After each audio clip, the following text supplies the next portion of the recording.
All right, everybody, welcome back to the channel. This is Rob here at Smirking Gun Reviews. We are back finally with our Road to Avengers Endgame series where I'm reviewing all the Marvel movies in the order that they came out. And tonight we're talking about a big one of my favorites, which is Captain America Civil War, the beginning of Phase 3. I can't believe by the end of this, like Phase 3 started 10 movies ago practically. And Phase 3 was like the biggest one. Like the other ones only had like 6 each. This one like really amped it up, and I'm kind of surprised that they did. But you know, since they're not going to have another movie after Spider-Man for like what they say a year, so who knows how long Phase 4 is going to be. So for a lot of people, there's a nice chunk of people that this is their favorite movie. And look, I immediately disqualify Infinity War. Because there's nothing beats Infinity War to me. Like, Infinity War just kind of trumps everything. But this, as far as everything up till now, everything up till then, you know, and you can even include Captain Marvel in this.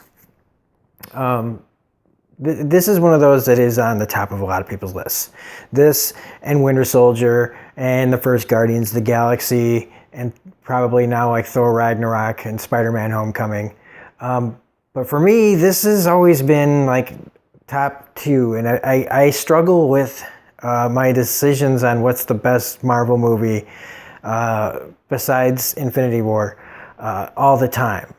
As far as the battle between what's better, Civil War or Winter Soldier. And for me, it's like picking between my two, you know, like my kids. I don't have, like, see, I make fun of people who react to trailers and things like that where they just get all crazy and everything, but I internalize all that. Like, I geek out, I get upset at things and stuff, but I don't scream or cry about it.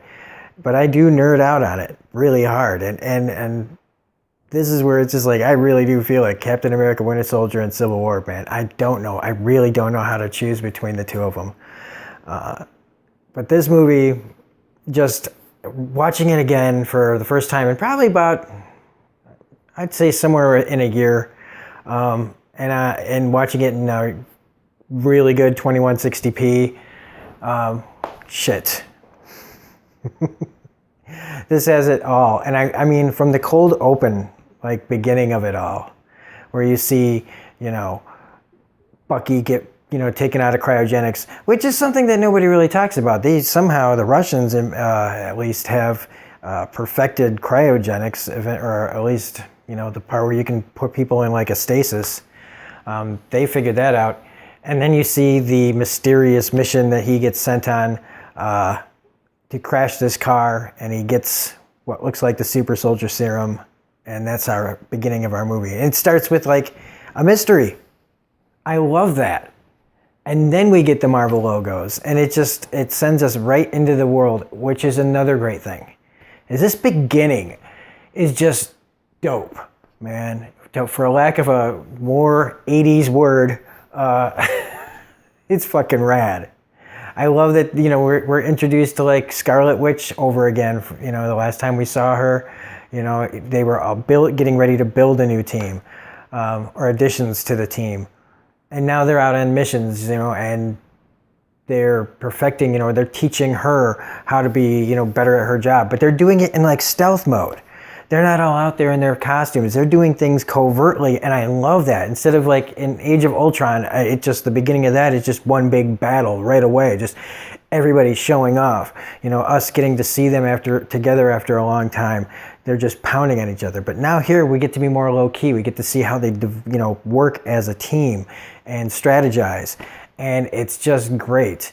And then we get, you know, Frank Grillo back as Crossbones in this, who I remember when I first watched this, and they, you know, they're taking the place over, and Cap and Falcon are fucking people up, and it's great. And Scarlet Witch is going in there, who we need to talk about in a second, but we'll get to that after everything else. But don't want to get sidetracked in this one. I love though how she uses her powers to like throw Cap in, suck the gas out. It's really cool. But for Crossbones, I remember when I saw this and he was fighting Black Widow, and she sticks him with the electric, gauntlets that she has. And when he just like threw her into the tank and dropped the grenade in, I was like, okay.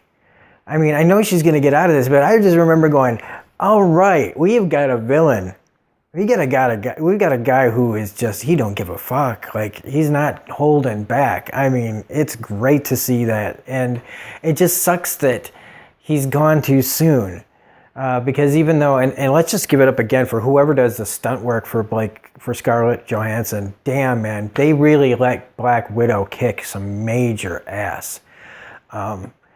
The scene though, after they get to the serum that the guy's gonna drop, the like gas or the biological weapon, when she takes those guys down, that's another kick-ass fight scene there between her and those guys. When we get to Crossbones and he's just overpowered. I do like that he knows he's not getting out of there. So he's got some agenda. And he tries. I mean, he's trying to take out Cap, and they let him get a couple of punches in, but he's just so like, see, Crossbones in the comic is like pretty capable and physically, kind of comparative to Steve. In this, though, they didn't give Crossbones the, kind of the extra strength that he has. And so he's just overpowered, like, easily in this. But, going out with that misdirect about Bucky and how he acknowledged him and he knew who he was, distracting him just enough to let the grenade go off to try to kill each other. And this was, again, kind of, I didn't know that this was happening. So when it happened, when she, stops the bomb and like fries Crossbones, which is another cool thing where he's just like torching himself alive. When she blows up that building, I did not see that coming. I did not see that coming at all. But this is pretty much the catalyst that starts Civil War. And in the books, it was a bomb and it killed some innocent people, but it was like the New Warriors, a team from back in the day, started in like the probably early 90s, yeah. But in the early 2000s when Civil War was coming out, or maybe 2007, that's when it came out, about 12 years ago or so. It was one of their the villains that they were fighting in this town, like he blows up and like takes out a whole, like I believe it's like, is it a whole town? And it kills like the heroes, the villains, everybody. Like it's a bigger event to me than than what happens in this movie. But this still trying to be kind of grounded in a little bit. I think taking out a whole town would have been much more easier to see it all on a big epic scale, but this is still kind of small. When they say Civil War, it's more like, just this kind of internal beef. Not like they're clashing over the Sokovia Accords in this.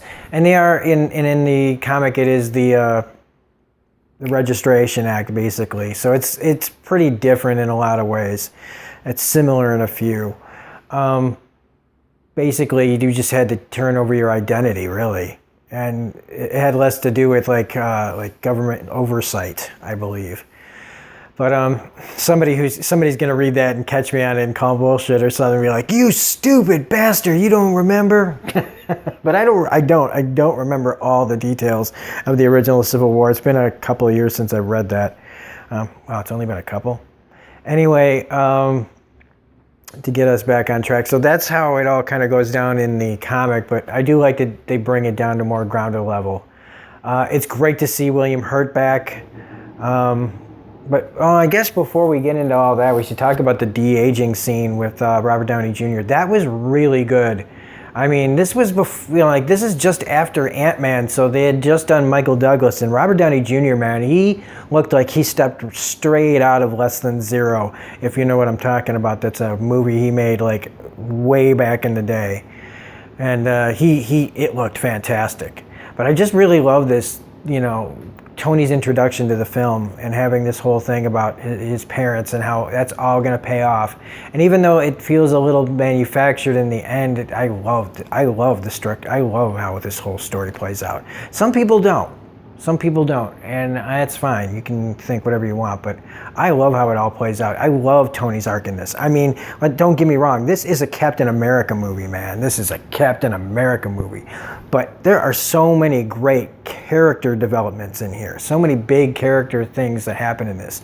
And let's just start off with Tony, like, him feeling this guilt, which I feel is one of my only major problems with this whole thing, is Tony's guilt over this kid. And it's like, I get it, but like everybody just keeps saying throughout this movie, even Spider-Man says it's the things that you didn't do that you regret. You know, like you can fight all these times, but it's the one time that, you know, you're needed there, you know, and you don't, and people get hurt. He's telling that right to Tony's face. So if Cap had gotten to Spider-Man early, I think this would have been a different story. But of course, you can't think like there would have been another one. That's the way the story was written. So, unless there was another draft, but I doubt it. But Tony just going through all of this, that's going to end up exploding. And early on, I completely was against Tony. And like the book, it does make you kind of go like this a little bit throughout. But in the end, when he does go there and he just kind of turns on Cap and Bucky, because Cap knew. And it's like, I just feel like after reading so many comics, it is a comic booky thing to do, to all of a sudden just say, we need to fight, so here's the reason. But when he finds out that, in a very great, powerful scene, with Hope Davis as his mother, and again, and John Slattery, the great fucking John Slattery of Mad Men fame, a very powerful scene in which they're killed by Winter Soldier, and that is effective. And they really, you know, hit you right in the gut with that, to make you feel for Tony. That way you can go, okay, when he fights them, it makes sense. But I still have a little bit of an issue with that. But it is what it is. They wanted that fight to happen somehow, and that's the only way to do it. I don't know. But the movie was about pushing, you know, and standing your ground and all this stuff. So we really did need to do that. Other people that get good character development in this is Vision. Vision gets a lot of really good stuff in here. Him trying to, like, you can see the burgeoning relationship between him and Scarlet Witch, which I always thought is weird. But I guess it'd be weird no matter who it was. Because I just think of him as a, you know, he's manufactured. I don't know. He's a great character. It's just weird, okay? I know he's not a full-on robot, but it just, I don't know. It's like, I don't know. I could make some weird comparisons, like it makes them like a me falling in love with my toaster or something like that, but that's really diminishing what Vision is. We get, you know, and the Scarlet Witch, she gets a lot to do here too, you know, like talking about how she's seen and what her powers are. And since we're talking about her, she is, again, another one of these little missteps that I feel like they just kind of make her powers whatever. Like, she's a jack of all trades. Whatever they need her powers to do, they just can go, she can do it. You know, and since they can't call her a mutant at this time, you know, because of the deal that hadn't even gone through yet, or even probably wasn't even on the table, if I recall, that they could just make her powers whatever, since she wasn't going to be constrained by the rules of her mutant powers. But it's still, you know, as a nerd about it, you're like, that's not how her powers work, you know. But whatever. But she does get some good stuff in here too. Black Widow, I remember first, like, trying to figure out why she'd end up on the side of Tony, and I still don't really know why. I think they just felt like maybe Cap's side was going to get too stacked, and they maybe needed another one of Cap's like allies, like strong, close allies, to be on Tony's side all of a sudden. But it just didn't make sense that it would be Natasha. It just really didn't. I think that, you know, maybe if Clint had been on Tony's side, Black Widow would have been, you know, like if Clint had somehow convinced, or Tony had somehow convinced Clint to be on their side, and so Black Widow wouldn't have to. I don't know why I'm being such a nerd about it, but it just kind of gets in my craw about her being on Tony's side still. Brody, of course, he's going to side with Tony. He's a little bit...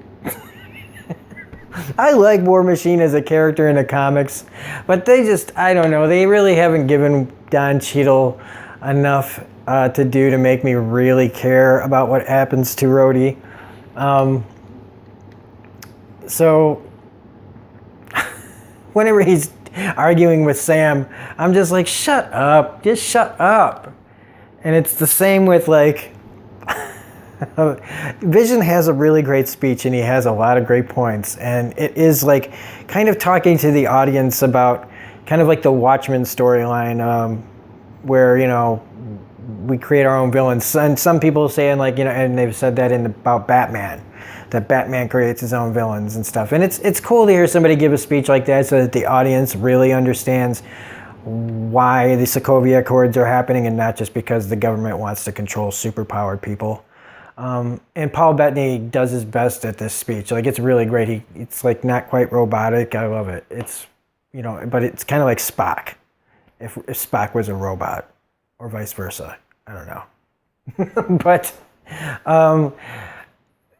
Tony's just irritating in this to me. It just, oh, hello, like, who's got the coffee grounds? And I don't know. But he turns it around for me in the end. But, you know, just kind of like later on when he tries to get Cap to sign the things by showing him the pens. Like, come on, Tony. Cap doesn't care about things. He gets nostalgia about stuff, but you should have shown that, you know, stuff to Coulson or something before he died. Now, Zemo in this, I really did kind of dig it, because if they weren't going to go the Civil War, you know, story route, the actual story route, it's nice to see that they brought in a nice wrinkle that would tear the team apart from the inside, because you needed to have that Civil War somehow. And, you know, everybody's after Bucky, and, you know, then you can introduce Black Panther with the whole thing, which is a great introduction. We have like two great introductions in this movie, Spider-Man and Black Panther. When Black Panther just shows up and jumps off the roof, starting from that really kick-ass scene where they're fighting inside Bucky's place. That is a great, great, great close action fight. But when you're introduced to Black Panther there as they're jumping around the roofs, that is just a great intro. And it made me so excited for Black Panther, the movie. But that's a story for a different day. Speaking of which, the continuation of that fight, the foot chase, seeing how ridiculously fast everybody runs, and people like running over cars and things like that, it is just great. And then, of course, Don Cheadle ruins everything by, you know, congratulations, Cap, you're a criminal. But after this, we're introduced to Everett Scott, played by Martin Freeman, who will also be back in Black Panther, which again is a story for another day. But Everett Ross in this is much more of a tough guy than he is in Black Panther. It's kind of a weird character change between movies. But in this, you know, Bucky gets loose again because Zemo is the psychiatrist, and you know, he gets out, but he gets stopped by Cap again. After he goes berserk, I still love that shot when Bucky fires the gun at Tony's head, and that look on Tony's face is great. But then eventually this all leads to everybody, you know, sneaking away and getting their teams together to have this great fight, which is incredible. But if you've already seen this movie, you don't have to you know, go into it. But the introduction of Spider-Man in Queens is a really great scene. I knew after this movie that they had found the right Tom Holland was the right Spider-Man. I just knew it. And I had no reason at all going forward is Spider-Man Homecoming going to be good? I was like, yes, it's going to be fucking awesome. And it was. But what he gets to do in the fight is great. We get introduced to all the banter. He talks like Spider-Man fighting, and everything about this kid is just amazing. And Ant-Man showing up and stealing the fucking scenes. When he was inside Iron Man's suit, it made me think of Rick Sanchez for some reason. What he was saying to him, just all the things that he was saying inside Tony's suit reminded me of stuff that Rick Sanchez would say if he was in that position. But we also get Giant Man, which is great in that first look of whoa from Paul Rudd. I mean, just fantastic. They really let him have fun with this. When he's fired off the arrow from Hawkeye, yeah, arrow guy, do it. You know, it's just hilarious. Clint, Hawkeye, one of my favorite characters, you know, makes a comeback in this. And, you know, again, people just don't respect Hawkeye, do they? They really don't, and it bugs me. He's like the Rodney Dangerfield of that team, you know? He can't get no respect. But the fight is really good. The little fight between Cap and Spider-Man's great. Brooklyn, Queens, you know. Cap letting Spider-Man know no hard feelings, no matter what's going on. But in the end, when we have the fight at the end of this movie, and you know, after Rhodey gets shot and I didn't care, I did like Tony's reaction when he blasts, you know, Falcon right afterwards. But the final thing was Zemo showing Tony his parents' death at the hands of the Winter Soldier. Again, like I said, they needed to get to the fight. This was the way they did it. And it was really good. And I love that in the end, Cap wins. But he also loses. And, you know, that carries us forward. And it's just such a great, fantastic movie. It has a great ending. When you end on Cap's face and it just is like, I'm going to be here when you need me. You know, this doesn't mean anything. We're all good. I mean, we're going to need some time or whatever, but we're pretty much fine. They didn't break us. But right now, I can't be there. And that's great. And just, I don't know. This is just such a fantastic movie. Now, the mid-credit sequence is fine. I like that. And again, they put the silly thing at the end. So I'm convinced that they don't really know what people want to sit and wait for. Or they think it's a big joke, like at the end of Spider-Man Homecoming when Cap says, you know, why are you guys still here? You know, like, you know, that kind of thing, almost Ferris Buellering it. But that's it. I'm running low on time on this, so if you guys feel like it was a little rushed, I apologize. But this thing runs out at about 26 minutes. I'm a few minutes almost right there. So anyway, it is one of my favorite movies. I can't wait to get to Doctor Strange. Doctor Strange is next. We should have that up hopefully in the next few days. But if you liked this review, please hit the like button, comment, share, subscribe, all that jazz as we get ready to complete our road to Avengers Endgame. This is Robin Smirking Gun Review saying have a great night, and we will see you next time.